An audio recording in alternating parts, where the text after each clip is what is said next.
জোরখালের মাঝে ভাঙা কালভার্ট মরণফাঁদ, চরম ভোগান্তি রানীবাঁধে। নিজস্ব সংবাদদাতা, খাতড়া, সরু একফালি জোরখালের মধ্যে থাকা কালভার্ট পুরোপুরি ভাঙা। বর্ষর গর্ত তৈরি হয়েছে। গ্রামে যাওয়ার রাস্তার মাঝে এই কালভার্ট যেন মরণফাঁদ। ভাঙা কালভার্ট কাটিয়ে বা ঘুরপথে চলছে যাতায়াত। বাঁকুড়ার রানীবাঁধ ব্লকের রুদরা পঞ্চায়েতের কুইলাম, বাঁধোপাড়া, সবরপাড়া, তেঁতুলডাঙ্গা, নিমপাড়া সহ আশপাশের বাসিন্দাদের যাতায়াতের একমাত্র রাস্তায় এই ভাঙা কালভার্ট বিপজ্জনক আকার নিয়েছে। ভেঙে যাওয়া কালভার্টের ক্ষতিগ্রস্ত অংশ মেরামতির দাবিতে এলাকার বাসিন্দারা সরব হয়েছেন। প্রশাসনের তরফে অবশ্য ওই কালভার্ট সংস্কারের আশ্বাস দেওয়া হয়েছে।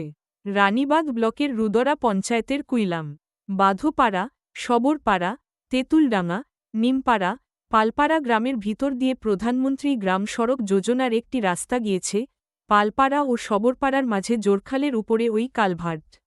বছরখানেক আগে জলের তোড়ে ওই রাস্তায় জোরখালের উপরে থাকা কালভার্টের মাঝের অংশ পুরোপুরি ভেঙে যায়। ফলে ভাঙা কালভার্ট এড়িয়ে একাধিক গ্রামের বাসিন্দাদের রুদরায় যাতায়াত করতে হয়।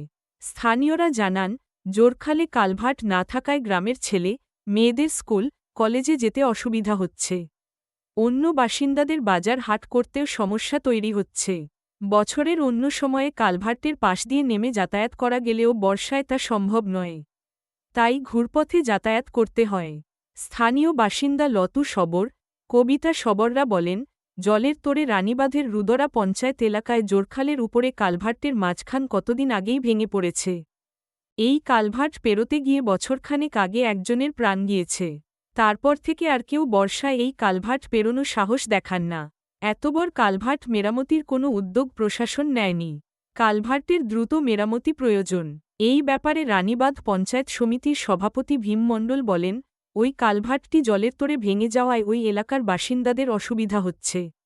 তবে ওটা প্রধানমন্ত্রী গ্রাম সড়ক যোজনায় তৈরি রাস্তা ও কালভার্ট।